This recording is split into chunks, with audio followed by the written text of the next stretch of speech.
Oh, I am so fucking back, everyone, and very excited to do this new series. I got my phone, and my exams are over, and my motivation have came back. So let's not waste any more time and get on.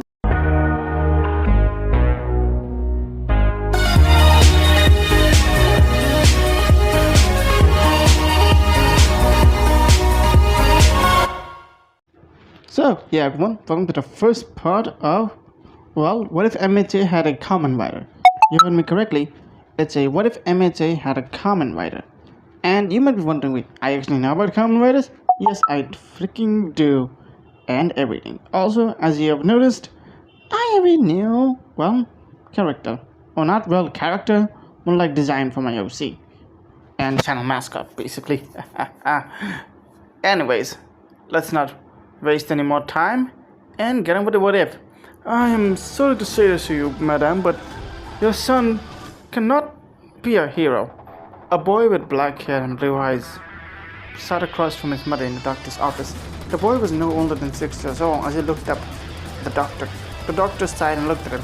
I am sorry to say this and crush your dreams, but as you can see, your body cannot handle your quirk, as the danger and overload from it will cause significant amount of damage to you, which will then cause an even more powerful effect.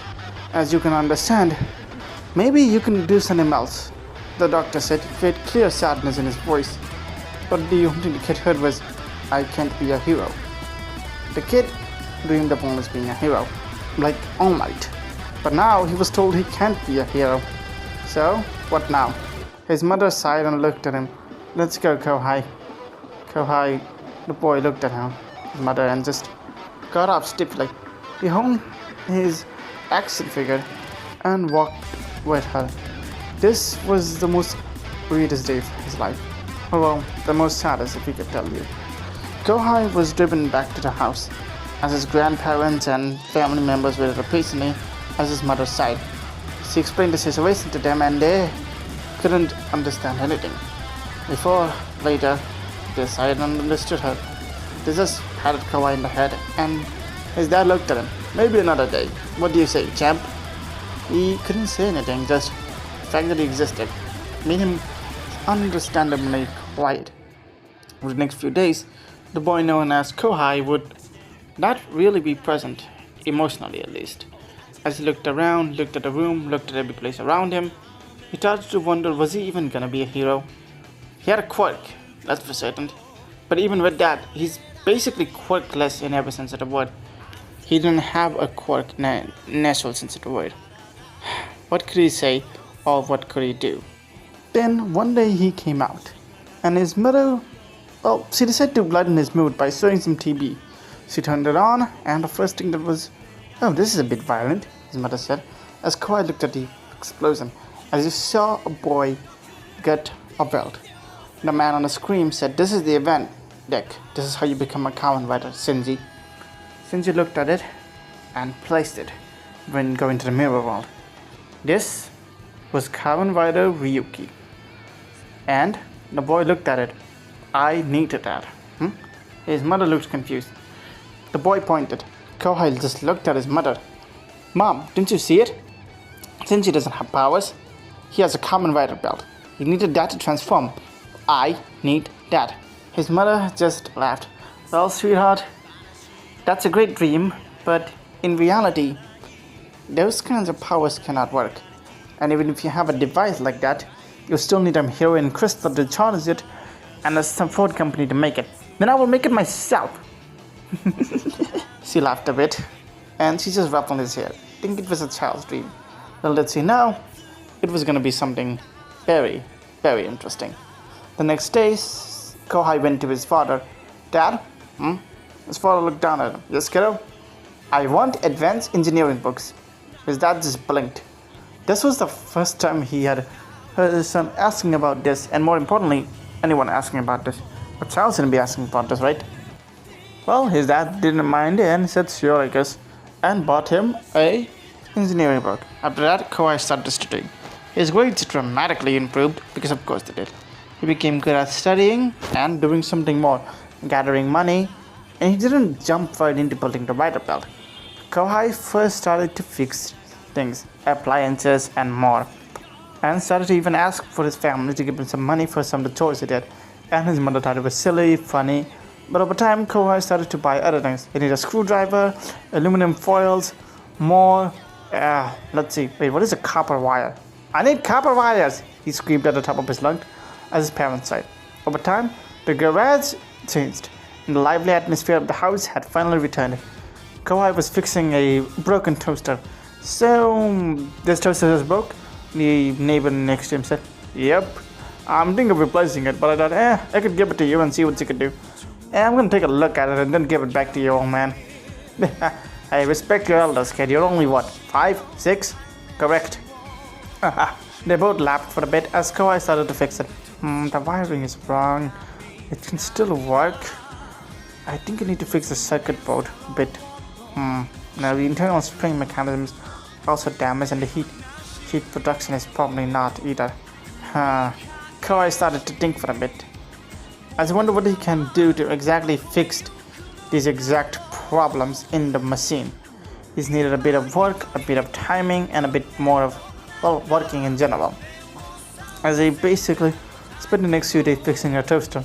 But then he put it to the old man. The old man blinked. "You actually managed to fix it?" "Yep." And, the old man answered him. "Hey, it springs out a lot faster," he said the next morning as he put his toast in. And yeah, it came out better. And he doesn't know why. And after that point, Kawhi started to fix junks, started to fix everything, and started to fix even more things. Because, he needed the money, and more importantly, he needed everything. And he meant everything. Fixing the belts, fixing cars, fixing greens. Even a model came to the house over the time. If something is broken, don't throw it away. Just give it to Kawhi. If he can fix it, it's broken. And yeah, they were mostly correct. The things that he couldn't fix was, things that are clearly met God. Clearly. Like one of his friends whose phone was basically had a broken glass, a fractured cabinet, and, the battery looked like it had seen 5 wars. Kawhi just looked at it and just looked back at the guy and said, "Dude, I cannot, I'm a miracle worker. I cannot rewrite reality."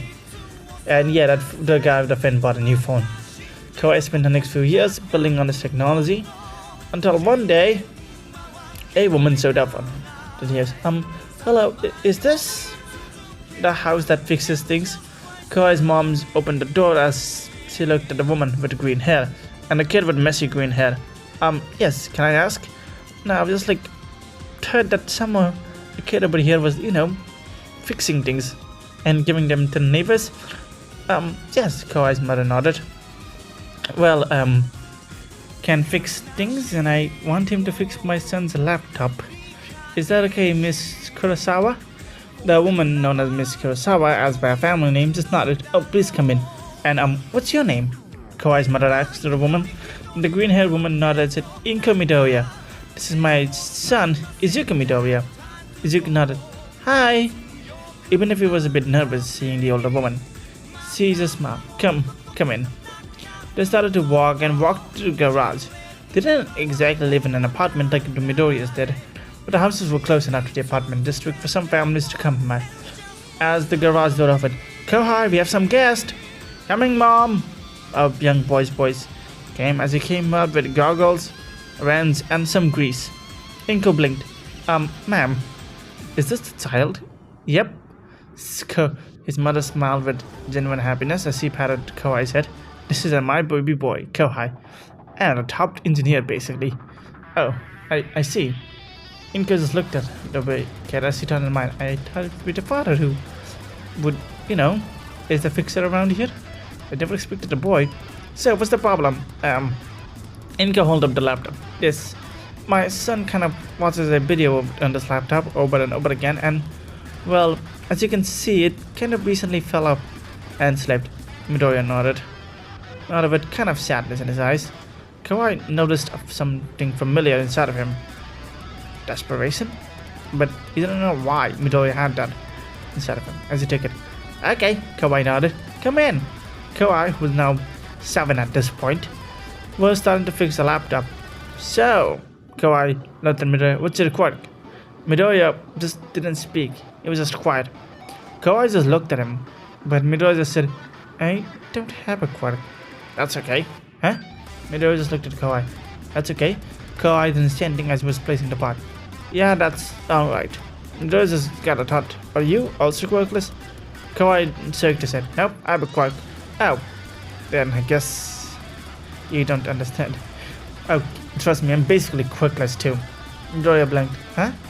The doctor said my quirk basically harms my body if I keep on using it. Internal fractures and everything in my bones. So, no, I don't. So you're gonna be becoming a support hero instead?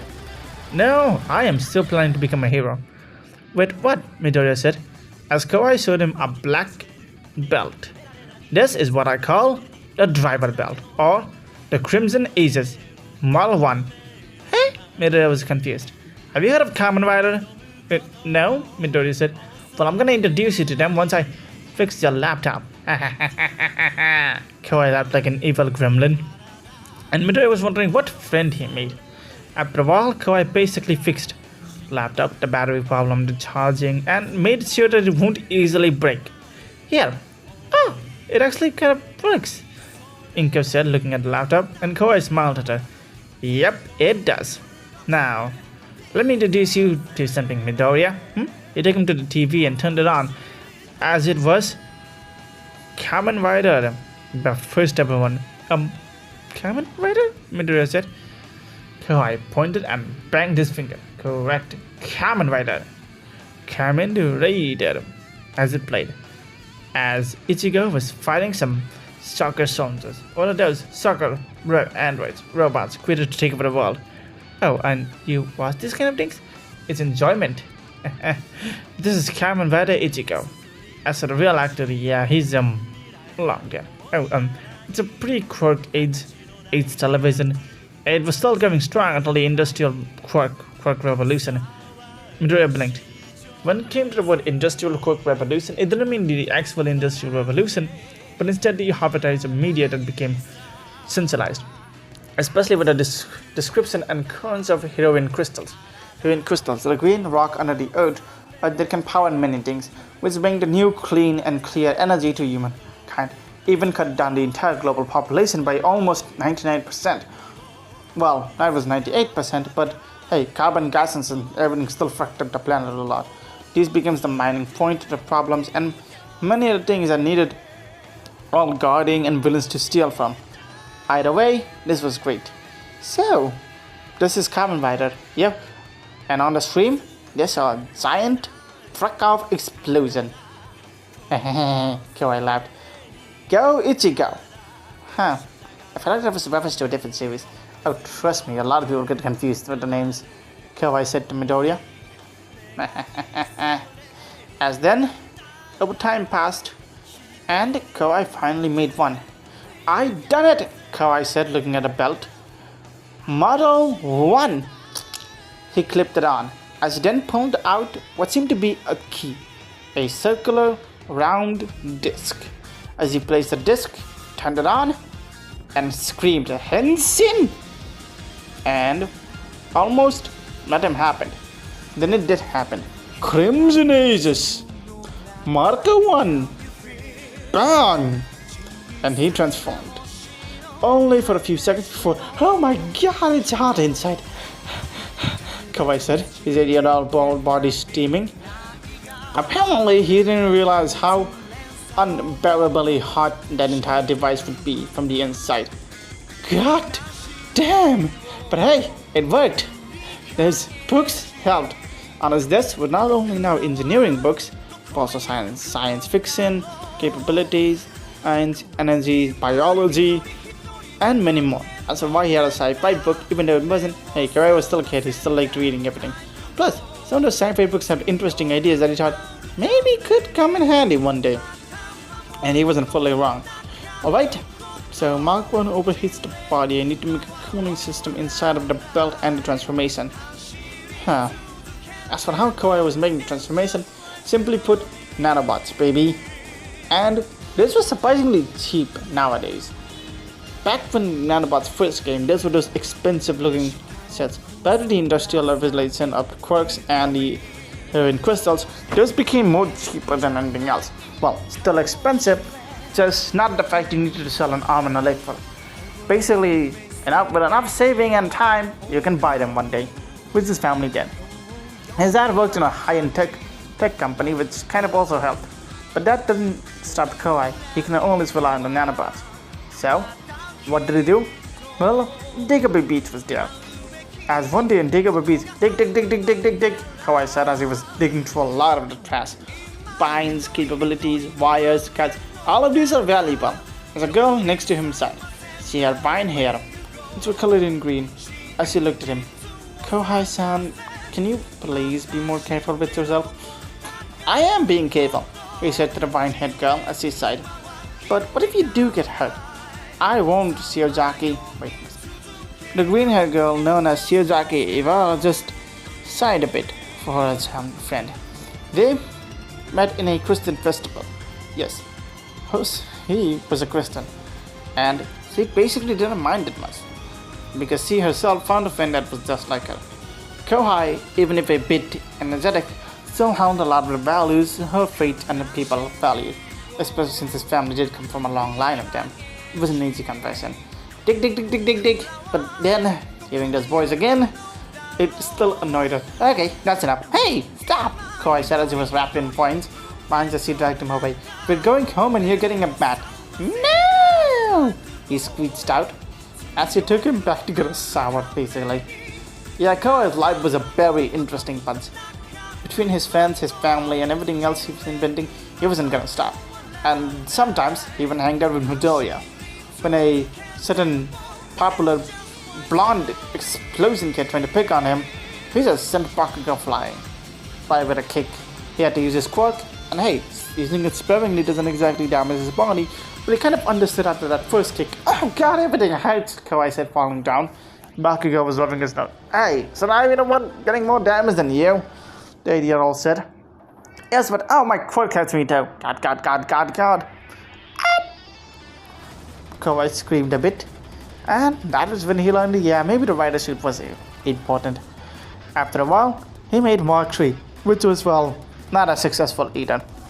It was the first ever successful model he made, and it could keep him transformed for about 3 seconds.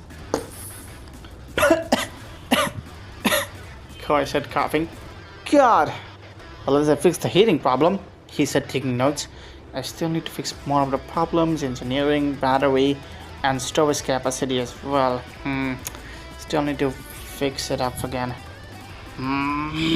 He grunted a bit, and it was getting closer than most people could expect. During that time, Kohai had also started to digging, and hey, I found a bike, he said one day to his dad. Oh fuck. He knew this day was gonna come one day. His dad knew that one of these days his kid was gonna bring a bike and said, let's fix it. Because Kamen riders have a bike. And Kohai wanted a bike. So he started to fix it, started to make the bike and everything else. He then made Model 5, which almost cooked his waist. As for Model 4, it was more of an upgraded version of Model 3. Yeah, Model 5 was the bigger breakthrough. It could handle it, but oh god, he needed more cooling system, more vents for the airs to escape, and more importantly, help me, basically, was the entire model. Kohai didn't take anything for granted. More importantly, he started to look around at Dagobah Beach, which he realized was more of a treasure stop than anyone else expected. Most people saw a dump. Kohai saw God's heavenly, and he was very excited for it.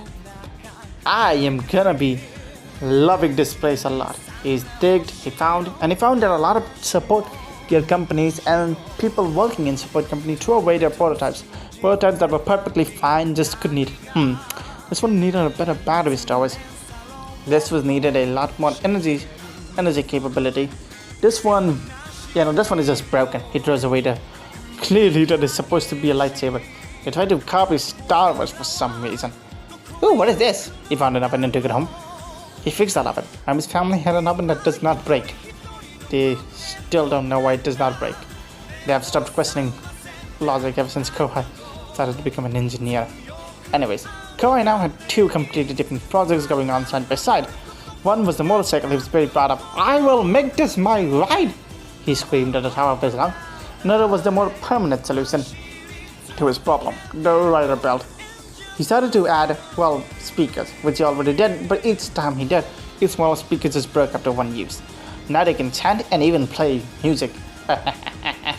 Villains are gonna hate me, Kawaii said. And time, well, passed.